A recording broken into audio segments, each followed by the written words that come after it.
Right now, I'm making a new Twitch account because I like I said in the last video, the other one got deleted. So yeah, I'm making a new one. But today we're gonna be going over the night two of SummerSlam 2026. That just happened last night. My voice is a little bit messed up right now, and I have like some huge like gash or wound right here that's just not letting me speak 100%. So I hate that. It's annoying. So, but we're still doing the video, and yeah, is that all I have to say? Oh yeah, Tariq Skubal went to the Dodgers, so we're not gonna watch baseball next year. But yeah, let's get on with the review. Oh my goodness.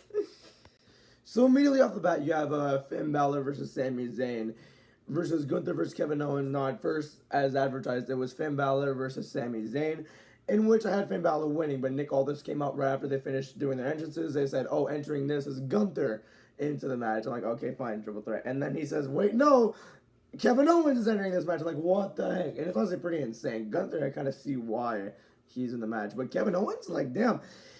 I honestly teared up a little bit because Kevin Owens, one of my favorite wrestlers. Like, he was one of the first people I watched when I started watching. I started watching WrestleMania 39, and he was in the main event with Sammy and the Usos. Sorry, my brother's doing something. But someone's taking a shower. Sorry. But, dude, when he broke his neck, I legit got upset because, like, I did not think we would ever see him in a ring again. And he was cleared a few weeks ago, and now here he is. I'm, like, very excited for Kevin Owens. And, yeah, he got the win in this match. This match was very fun to watch as well. A little bit upsetting because it was, like, only 8 minutes long, but it was still pretty fun in a small amount of time we got.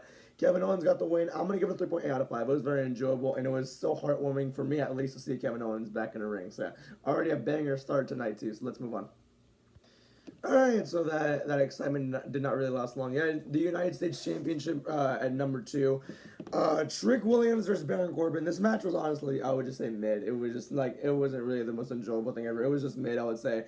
And at the end of it, Baron Corbin ends up winning the United States Championship, which can only mean like one thing. It means that Trick Williams is getting that main event push. And yeah, I mean, if he's already done with the title, he's had a good run with the title. He elevated that title pretty well. So congrats to thank you to Trick for a cool reign. I do wish it was Melo that dethroned him. I think Melo would have been a better person to dethrone him, but Baron already did it, so I can't really complain. Baron, I don't know if I hate the decision. I don't know if I like it. It's just I don't know what to think right now. The match was mid as well, and for the decision to make Baron Corbin a champion, I don't know. I'm not gonna give it a thumbs up, no thumbs down. For now, in the middle, because I don't know. It's such a weird and interesting decision. Like this is the last thing I expected. So. Yeah, but let's move on to the next match. Next up was the interim WWE Women's Championship ladder match between Chelsea Green, Jade Cargill, Tiffany Stratton, Charlotte Flair, and Lash Legend. I wish it was 6 women. I don't know why they only had 5, but all right. Yeah, obviously Rhea's out with injury, so they're gonna have a champion in the meantime. And yeah, the match honestly, it was one of the safest ladder matches I've ever seen in my life. Like if you compare to this one to WrestleMania, like it's night and day with on ladder. Like at WrestleMania, a lot of cool spots, a lot of craziness, a lot of violence, more time too. This one had 13 minutes. It's like an NXT ladder match. Like it only had 13 minutes. That's how long it was. And not really many crazy spots. A lot of the spots they ended up doing were pretty safe. But the decision to have Chelsea Green win a championship is honestly pretty cool there. The match wasn't bad. I'm going to say the match was good. It was good. That's it. Just plain good. It was enjoyable. That's it.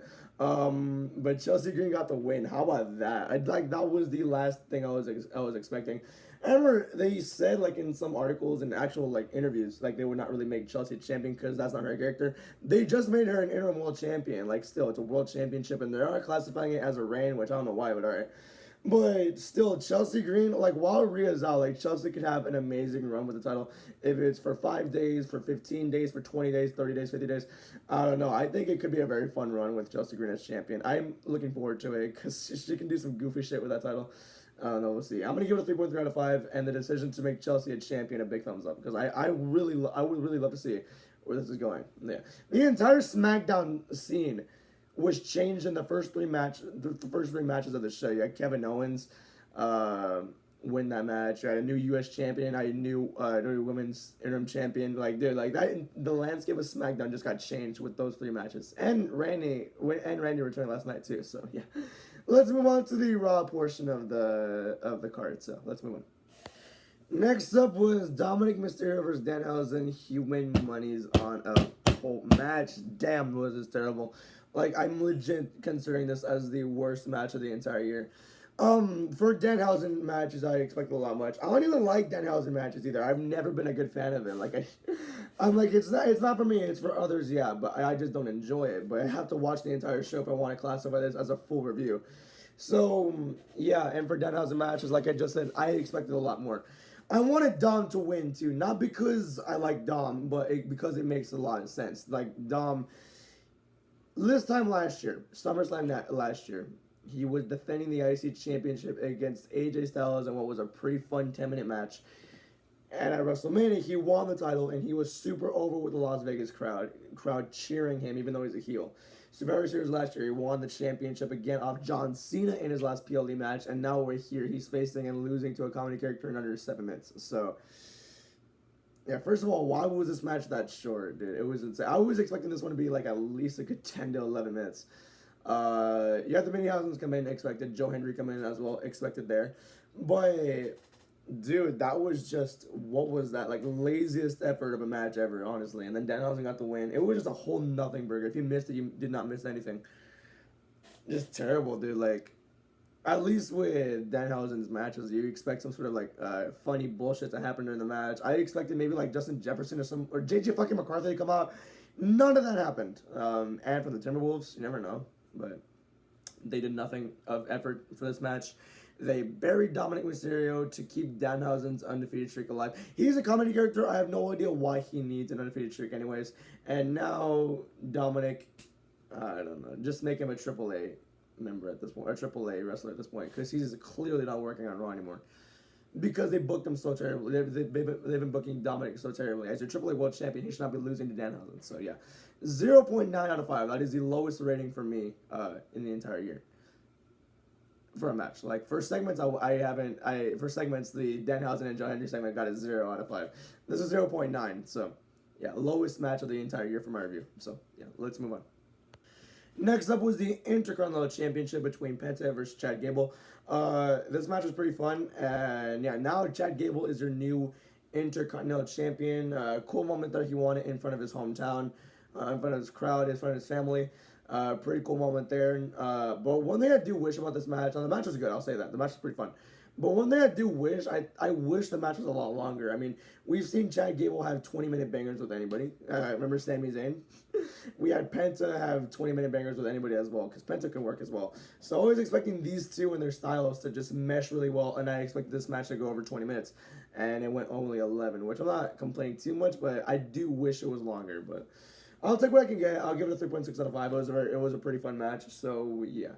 That moment with Chad Gable in the ring was wholesome until they decided to ruin it with a mug root beer ad. So yeah, this company. I mean, I'll take that over like millions of ads, like ads before matches or whatever, in between matches. I'll take that instead. I don't even know. I don't even care anymore.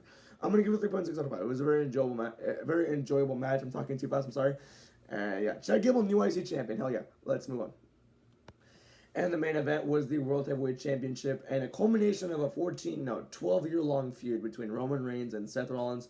Dude, this match, honestly, it's top 3 match of the year. I'm not saying it is match of the year, because I'm still in that, how do you say it, that honeymoon phase of the match where, I think it's the best thing ever. I don't even know what to say about it, but I'm not going to say it's match of the year just yet, because I want to wait a week for that.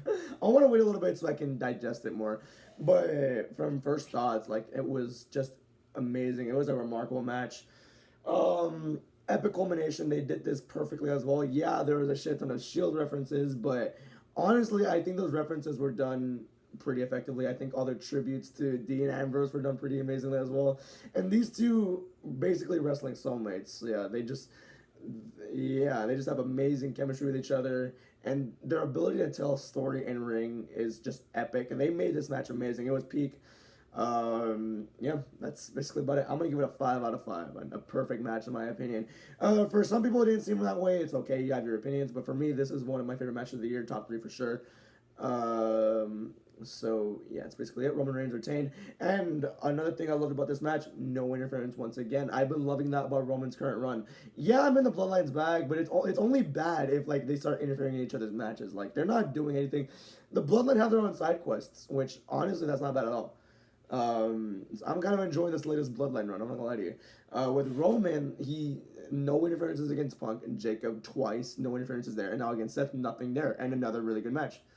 So yeah, people are dogging on Roman all the time on social media. I don't think he necessarily deserves that. Yeah, sometimes he can be a little bit with the promo game, but I think in terms of match quality, Roman Reigns is just basically undeniable when it comes to being really good at working a match. So yeah, I'm gonna get killed for that, but I don't care. He's been having really good matches this entire year, and I'm looking forward to his next defense, whenever that is. But yeah, I'm gonna give it a 5 out of 5, like I said. So yeah, here are the rankings. Obviously, the World Heavyweight Title match up front at number 1. And yeah, I'm gonna give this show a 3.4 out of 5. I thought night 2 was, I thought it was good, but there's just some parts I just felt duddish. Like the US title match was mid. Danhausen just being there, Danhausen even being on the card is a waste of time, and yeah, it kind of took my energy away. But yeah, other than that, it was a pretty good show. Just that middle portion was a little bit shaky in my opinion. But yeah, it was not bad at all. I still thought it was a good show. 3.4 out of 5 is what I'm going to give it. I thought night 1 was better. It had more better quality in terms of in-ring matches. So yeah, I'll give it that there. But I'm going to give this one a 3.4 out of 5. So yeah, that's going to do it for this review, everybody. Thank you for watching. I'm going to create a new Twitch account. I don't know where I'm going to put it here, but yeah, I'll let you know. But yeah, that's going to be it for this one. Thank you for watching. Have a good day. Goodbye.